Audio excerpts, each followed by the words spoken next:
Good afternoon. I'd like to welcome the members of the St. Francis Xavier community and our community up at the Mission and our league to the Ravalli Jesuit community. We're gathered here this afternoon just to say a little something about Advent, the season, and the customs that we've experienced, either in our families or at different places where we've lived and served. So again, welcome to the Jesuit community. Anybody would like to start? I think growing up, Advent in our house was chaotic, and yet it was fun at the same time, because we'd all have dinner together every night, and we lit the Advent wreath, and we had prayers, but there was order to who got to light the candle. You know, it was the youngest kid who was able to light matches could light it, and then the youngest child who was able to blow out the candles got a chance to do that. But there was something special about passing the book every day to a different child. And then there was that sense of anticipation, because we also celebrated St. Nicholas Day. We put our shoes outside on the porch, and they would be filled with candy in the morning. December 6th, we made a Jesse tree, and all of the kids got to cut out the ornaments. So it was a sense of everybody got to participate, versus Christmas we received. I think Advent was about doing something. Yeah, we had the same with the Advent wreath of who got to light the candle, who got to say the prayer, who got to blow out the candle, which was almost just as important. But it also was who got to open up the little door on the chocolate Advent calendar, and who got that piece of candy. That was also, I think the arguments were much about that, who got to light the candle, because they're the ones who got to open up the door and get that little piece of candy in there. One of the things that was always stressed in our house is that Advent, because it was so exciting and joyful, particularly getting ready for Christmas, but was also a time of penance, and the kind of the difference there. I'm pretty sure that's where the naughty and nice list comes from. Creating a theology around a tradition rather than the other way around. But how Advent worked for all of us with, being in a large family.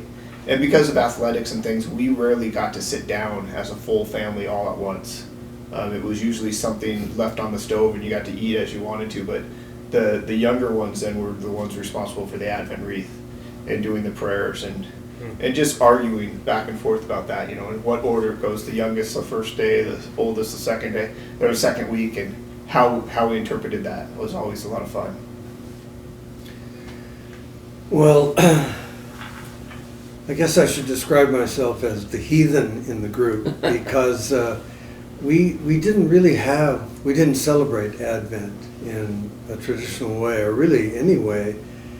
And I was talking with the others at breakfast this morning about this. I think it's because we moved so often.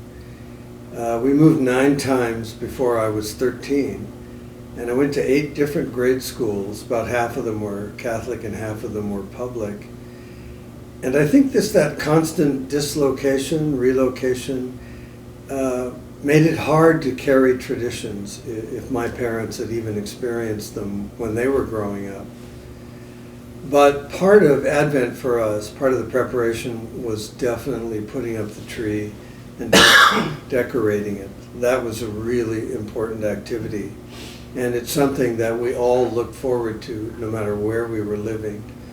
So my dad would always go out and get the tree, and he would bring it home and spend no less than 2 hours trying to get it to stand upright in those cheesy stands you can buy at the supermarket. But we really looked forward to decorating it, and so the part of the Advent spirit we had was the spirit of anticipation, this spirit of anticipatory joy. That was very much a part of our experience. So in my household, I remember we would put up a wreath around the nativity set or a creche and sort of just leave it around there. But the big Advent activity was actually something that we call posadas in the Mexican tradition. And posada is a kind of term for seeking shelter or looking for shelter.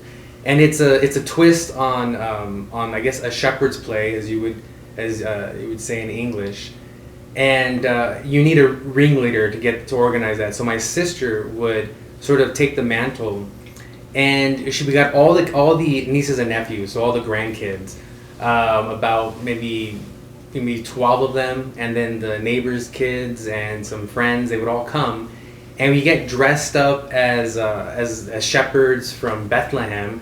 But we ended up looking like pirates. It almost looked like we looked like a Halloween scene for pirates. But we were getting dressed up, trying to be shepherds in the field from Bethlehem. And then you have a Mary. Try to have a dog would be like a donkey, and a baby or not quite a baby Jesus yet though, but a pregnant Mary. And half the family would go inside the house. And they're like the innkeepers who would reject Mary and Joseph and the pilgrims looking for shelter. And the other half, along with Mary and Joseph, they'd be on the outside, and they'd be singing a song asking for Posada, asking for a shelter for the night. And then the innkeepers would reject them and saying, "Get lost. There's nothing for you here." And you would do this. You would walk around the house and go to door a couple times.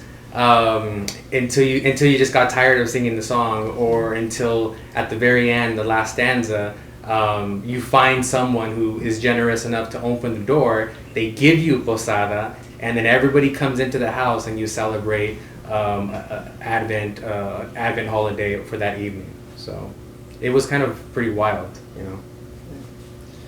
We know that during these COVID times, as we move into Advent, the Advent wreath in a lot of ways is a great prayer for the domestic church. And as so many people are praying at home and staying at home and not coming to liturgy, praying with us online, the Advent wreath is a great way to develop that prayer life within your own family, around the table, or around the living room table, or whatever it might be. So the parish, both St. Francis Xavier and St. Ignatius of Loyola, is distributing Advent wreaths in the next weekend. So up in the north, Sister Margaret and Ann Stewart have already mailed them to all of our families. And so if you did not receive one, you can call the parish office up there and we will drop one off for you. And then down here in Missoula, Autumn will be in the Reedy Hall on Sunday, September 22nd from 9 a.m. to noon. And if you'd like to pick up a kit to make your own Advent wreath, you're invited to do so. And we ask you to come in the front of Reedy Hall down the handicap ramp, come through Reedy Hall, and then you can go out the side steps, and that way we can still maintain social distancing inside. So we hope you take advantage of this and come get an Advent wreath. Blessings to all of you, and have a great Advent. God bless.